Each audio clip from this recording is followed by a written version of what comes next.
Oh, yes, they are the Brevet. Hey, this is Joseph Blair with the Weekly Mix, and I'm here with the Brevet at Lestat. Keep on wanting to say the Casbah. Have you guys played the Casbah yet? We haven't.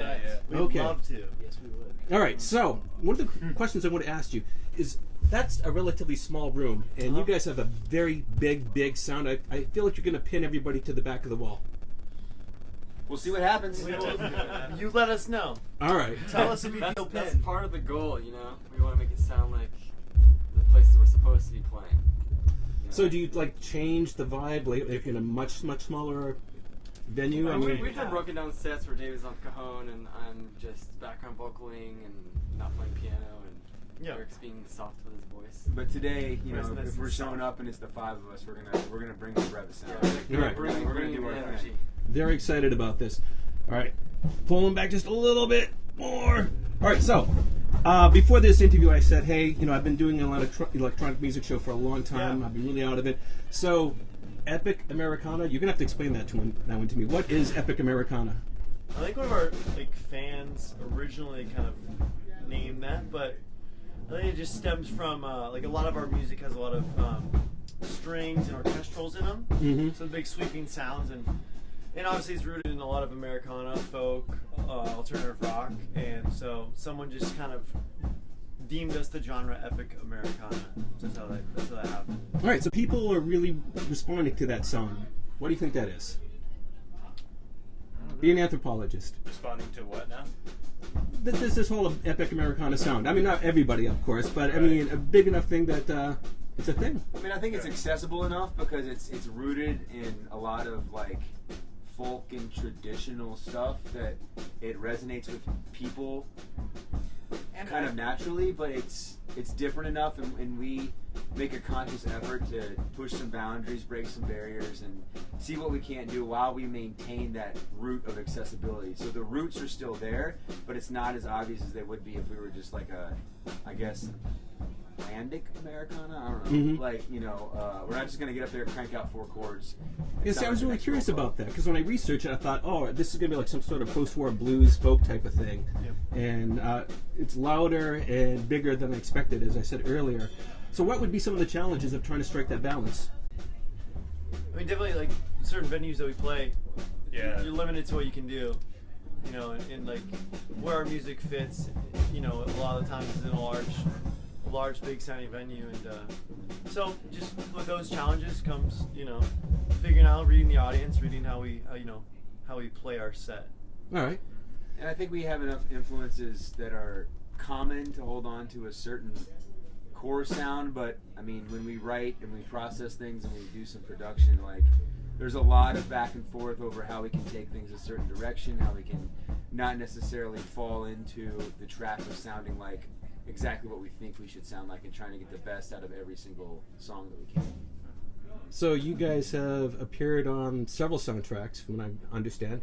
Has that kind of changed maybe the way you approach your music, knowing that some of the stuff you have might be featured on a TV show or a movie? Well, that's kind of how it started. Oh, really? The change has been away from that a little bit. If anyone's been familiar with us for the last 4 years, you know, the first 2.5, maybe more years were licensing. You know, finding fans through that medium.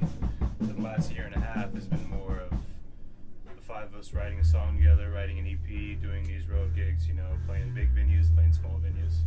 So, you know what I mean? It started out more with that, and as we're developing as a band, I feel like it's kind of evolving a little bit. It's not as much as it used to be, but it's still cool, and it's nice to have it on the resume, you know, that we've done some big trailers and whatnot, you know.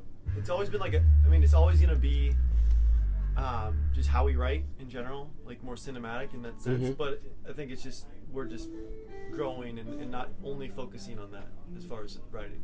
All right, I'm going to talk a little industry talk here. I guess we were talking industry talk, but all right, so we got Spotify, we got Apple Music, we got Tidal, streaming services. Yeah. I want to see bands make money, because you guys work a lot of hours to make some handcrafted music. We do too.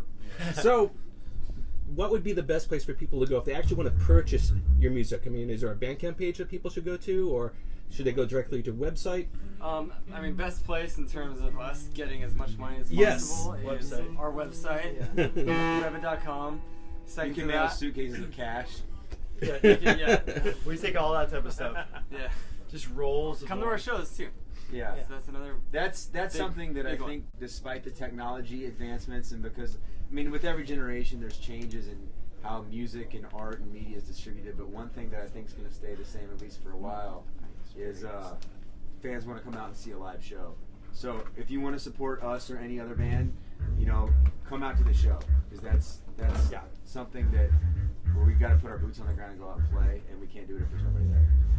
All right, last question before I go, and then I let you guys get back to it. Aside from coming to a live show, what is the best format for people to listen to your music? Would it be vinyl? Would it be MP3? Do you care if it's CD, if people still listen to CDs? Yeah. I would just like people to have our music. Yeah. So for me, right now, I think it's the best thing is just people having our music. I mean, Spotify's been good to us because we get to more ears, you know. Mm-hmm. So yeah. I mean, vinyl is really fun to listen to, but nowadays there's so many different ways to listen to it. For us, we just want to get out to as many people as we can, and honestly, probably even more than like in terms of like money about traffic at our site. Mm-hmm. I think right now where we're at, it's more about just getting people to listen to our music. Also, for me, thinking in a different terms, I feel like if you just sit down, put the headphones on, because we spent a lot of time like producing it, we made it all ourselves in our own studio. Mm-hmm. If you actually spend the time to listen to the music, whether on Spotify, iTunes, maybe vinyl in the future, and put your headphones on and listen to it without distractions, or when you're driving somewhere, environment's everything for us. I was, kind of curious about that, because I know like Chuck D and Hank Sharkley, when they were doing the Public Enemy stuff, they would deliberately design some songs to be played in a Jeep, because they said that's where they want that song to be heard. Nice. That's cool. Yeah. All right, so if people wanted to learn more about you, hear more of your music, where's the best place for them to go online? Our website, thebrevet.com, Instagram, @thebrevet. We Facebook, The Brevet. BREVET. All right. Yeah, or come to our shows and talk to us. We're pretty nice. All right, come on down to Lestat here in Except for San Michael. Diego. Except for Michael. Don't talk to him. Jeff was nice. He's really nice. He was really fucking mean. Wait till he drops his phone. Look at- It's only when he's hungry. Which is Talk to me when I'm hungry. every hour and a half. All right, gentlemen, thank you so much for your time. Appreciate I'm it. looking Thanks, forward to the man. show.